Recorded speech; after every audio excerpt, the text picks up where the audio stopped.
Session में हम बात करेंगे स्पॉटिक कनेक्टिव टिश्यूज के बारे में। लेकिन उससे पहले ये कनेक्टिव टिश्यूज क्या होते हैं? जैसे कि मैंने आपको पहले बताया था, कनेक्टिव टिश्यूज वो टिश्यूज होते हैं जो हमारे एक ऑर्गन या फिर हमारे टिश्यू या फिर हम बोल सकते हैं सेल, उसको क्या करके रखते हैं, एक दूसरे के साथ बांध कर रखते हैं, मतलब कनेक्ट करके रखते हैं। फॉर एग्जाम्पल के लिए मैं बोल रही हूँ मेरा मन है आज आगे जाने का, लेकिन मेरा ऑर्गन मतलब मेरा लीवर बोल रहा है कि नहीं आज तो मैं पीछे जाऊंगा, आपको जाना है तो आप चले जाओ। ऐसा होगा? ऐसा कभी भी होगा भी नहीं और होता भी नहीं है। ऐसा क्यों नहीं होता? बिकॉज जो हमारे लीवर है, जो हमारे बाकी ऑर्गन्स है, ये सभी कनेक्ट है एक दूसरे के साथ। मतलब हमारी बॉडी जहां जाएगी हमारे साथ ही ये चलेंगे। ऐसा नहीं होगा कि ये पीछे जाएंगे और हम आगे हो जाएंगे। ओके, सो इसका मतलब क्या है, किसने बांधा है इन टिश्यूज को, इन ऑर्गन्स को? कनेक्टिव टिश्यूज ने। उसके बाद स्पॉटिव कनेक्टिव टिश्यूज क्या होते हैं? ये एक कनेक्टिव टिश्यू की ही टाइप है। और स्पॉटिव से वर्ड क्या क्लियर होता है? स्पॉट प्रोवाइड करना मीन्स स्ट्रेंथ प्रोवाइड करना। ओके, इसका मतलब क्या हो गया? स्ट्रेंथ, किसी चीज को स्पॉट प्रोवाइड करना। जैसे हम नॉर्मल लैंग्वेज में बात करते हैं, क्या प्रोवाइड करना? स्पॉट, और we can say that strength. उसके बाद हम बात करेंगे what does it meant by cartilage. Okay, देखो जो कार्टिलेज है वो स्पॉटिव कनेक्टिव टिश्यू ही है एक। आफ्टर दैट ये बने किससे होते हैं? ये बने होते हैं प्रोटीन से। प्रोटीन, और किससे बने होते हैं? शुगर से। Protein plus sugar. और ये कार्टिलेज होते क्या है? देखो, कार्टिलेज एक नॉन पोरस टिश्यूज होते हैं। अब ये मैम नॉन पोरस कहाँ से वर्ड आ गया? नॉन पोरस बच्चों वो वाले वर्ड्स, वो वाला एक सब्सटेंस होता है जिसके अंदर कोई स्पेस नहीं है। मतलब वो चाहता है कि ना ही मेरे अंदर कोई आए ना मैं किसी के पास जाऊं, बात खत्म। ना मुझे अपना कोई पार्टिकल बाहर भेजना और ना ही कोई मेरे पास आना चाहिए। ओके, अब हम इसे एक एग्जांपल से समझेंगे। मैंने यहाँ पे कुछ सेल्स बनाए हैं, मतलब मैंने यहाँ पे एक टिश्यू की टीम ली है। उसी तरह से मैं इस साइड भी एक टिश्यू की टीम लूंगी, कुछ इस तरह से। ये मैंने कुछ ज्यादा सेल्स बना दिए हैं, तो ओके। आफ्टर दैट यहाँ पे भी हम कुछ ज्यादा सेल्स बना देते हैं, ठीक है, इक्वल इक्वल हो जाएंगे। आफ्टर दैट मैंने देखा कि मैम इसमें तो भाई स्पेस है, मतलब इनके स्पेस है, लेकिन अगर हम इनके बात करें तो साथ साथ में अटैच्ड में स्पेस नहीं है। ऐसा क्यों? क्योंकि ये क्या है, ये पोरस टिश्यूज हैं। कौन से? Porous tissue. अब नॉन पोरस का मतलब क्या होता है? नॉन पोरस मतलब जिसमें कोई स्पेस ना हो। ओके, जिसमें कोई स्पेस ना हो। वो स्पेस क्यों नहीं होती है? ताकि कोई भी लिक्विड या कोई भी एयर पार्टिकल अंदर ना आ सके ना ही बाहर जा सके। तो कार्टिलेज एक नॉन पोरस टिश्यू है जिसके सेल्स के बीच में कोई इंट्रासेलुलर स्पेस नहीं होती, क्योंकि वो नहीं चाहता कि कोई लिक्विड या कोई एयर पार्टिकल अंदर आए या बाहर जाए। उसके बाद हम बात करेंगे कार्टिलेज क्या होता है। एक थिकेंड इंट्रासेलुलर सब्सटेंस होता है। थिकन मतलब मोटा, जिसकी जो लेयर होती है कुछ इस तरह से मोटी होती है। ओके, मतलब ये मोटी होती है। इंट्रासेलुलर मतलब सेल्स के अंदर। Intracellular substance. मैट्रिक्स, मैट्रिक्स क्या होता है? देखो, अगर मैट्रिक्स की बात करें तो मैट्रिक्स होती है कुछ इस तरह से। ये अभी देखना,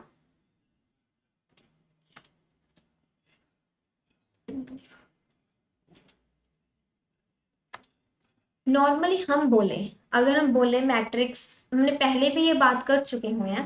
मैट्रिक्स दो तीन टाइप्स की होती है, ठीक है। ये मैट्रिक्स लिक्विड भी हो सकती है, जेली फॉर्म में भी हो सकता है, और फ्लूइड फॉर्म में, जाके लिक्विड फॉर्म सेम बात है।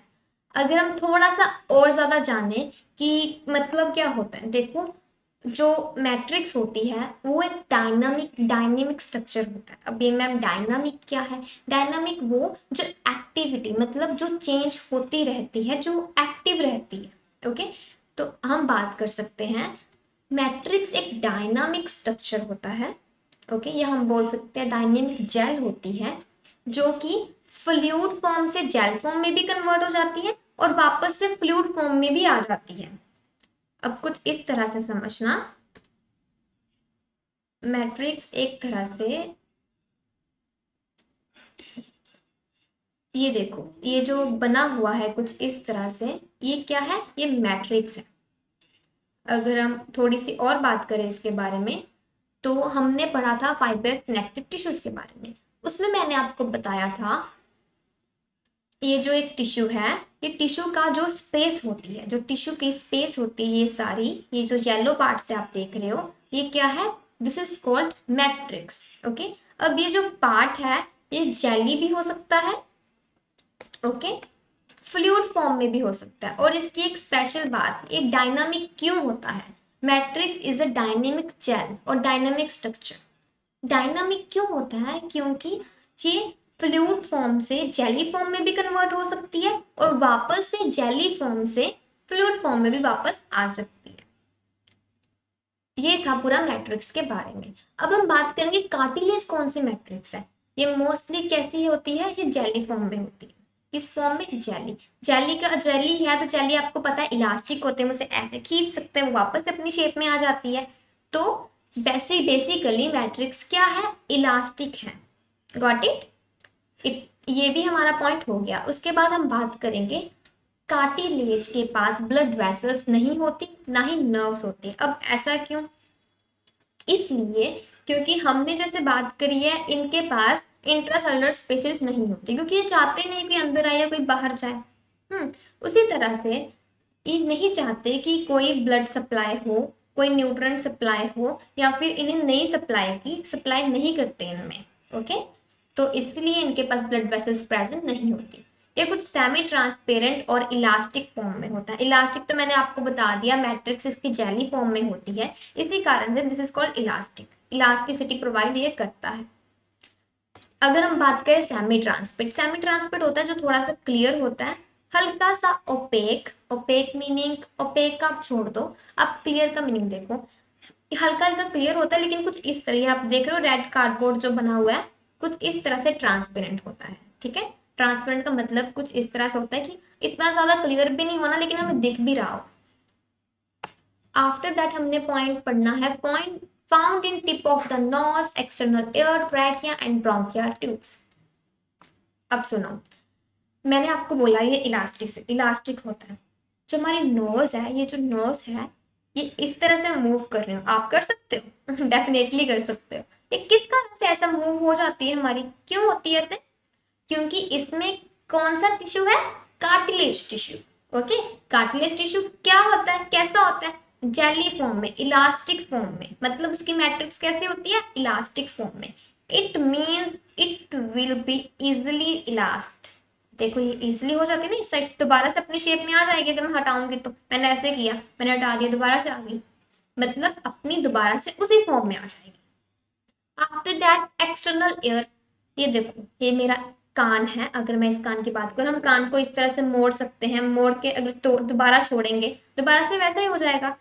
तो इसमें कौन सा टिश्यू है एक्सटर्नल एयर में, कार्टिलेज टिश्यू। उसके बाद ट्रैकिया और ब्रोंकियल ट्यूब्स। ट्रैकिया की बात करें, जो हमारी विंड पाइप होती है, जो हमारे यहाँ पे होती है लंग्स के बीच में। ओके, ट्रैकिया क्या होती है, ये भी कॉन्ट्रैक्ट और रिलैक्सेशन के लिए हेल्प करती है।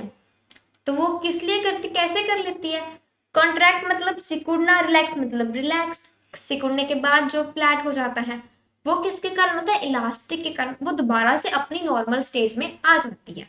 ब्रोंकियल ट्यूब्स, जो हमारी ट्यूब्स होती है ब्रोंकियल्स में, वो भी इलास्टिक होती है। ठीक है, मतलब कॉन्ट्रैक्ट और relax, after that normal position में आ जाएंगे।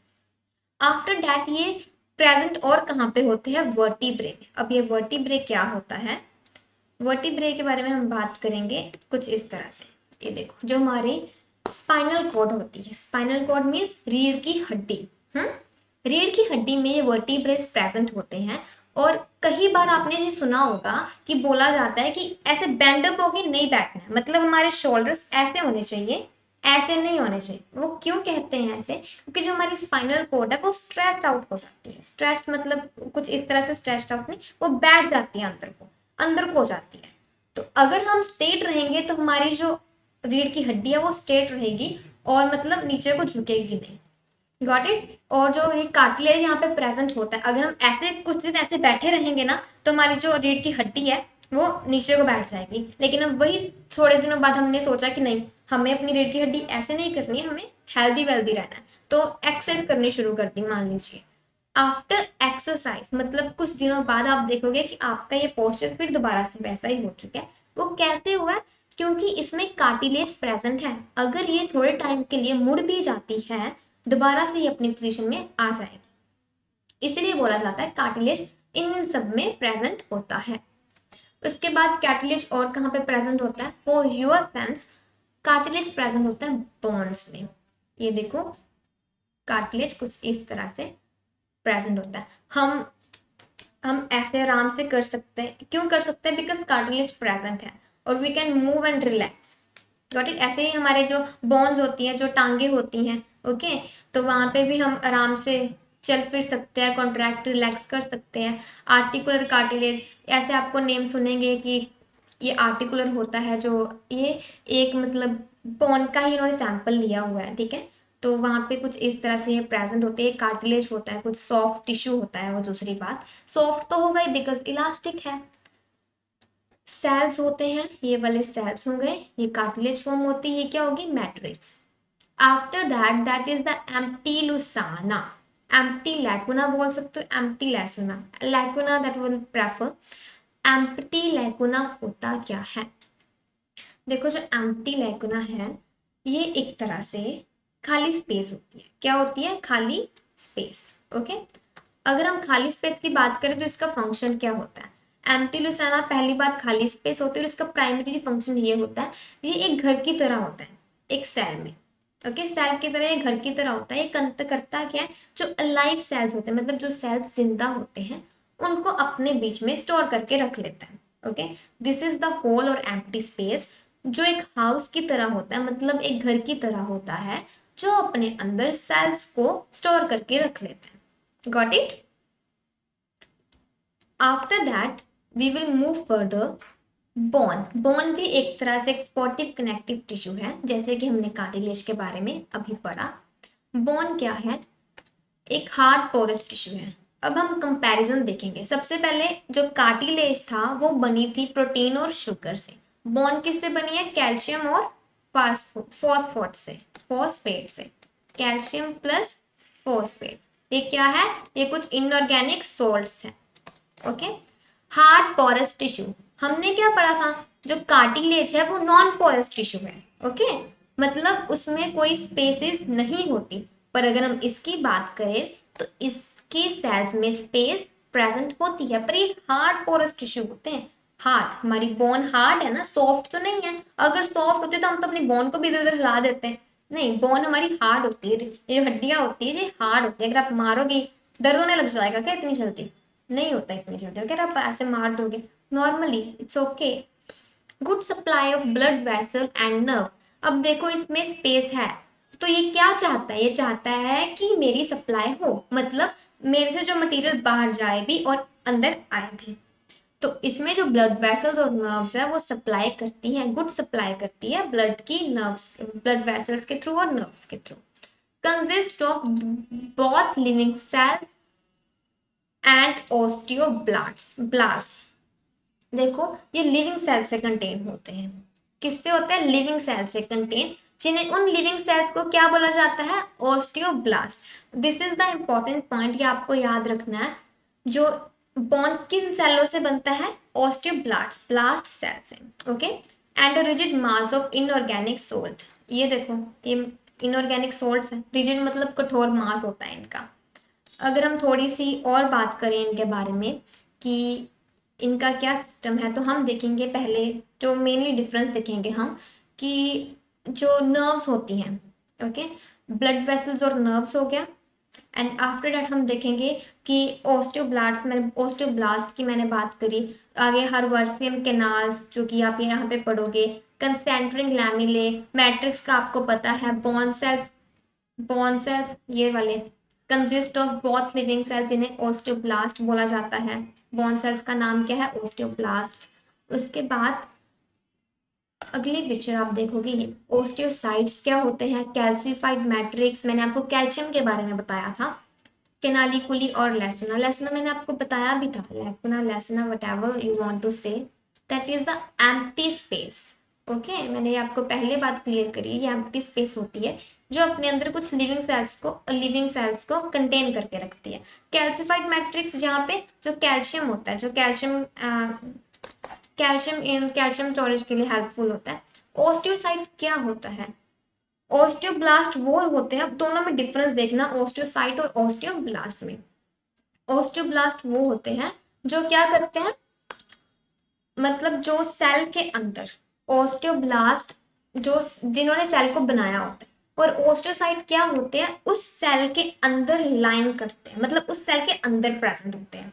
डिफरेंस सुनो, ओस्टियोब्लास्ट वो होते हैं जो ओस्टियोब्लास्ट सेल होते हैं जो बोन को बनाने में हेल्पफुल है, वो बोन को बनाते हैं। लेकिन जो ओस्टियोसाइट है वो उस सेल के, मतलब जो ओस्टियोब्लास्ट जो सेल है उसके अंदर प्रेजेंट होते हैं, लाइनिंग में प्रेजेंट होते हैं।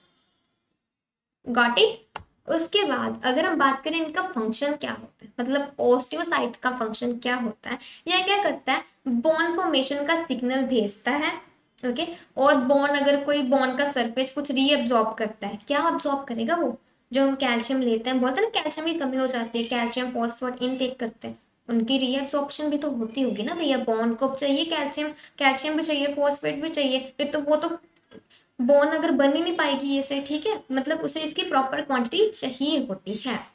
आफ्टर अगर हम बात करें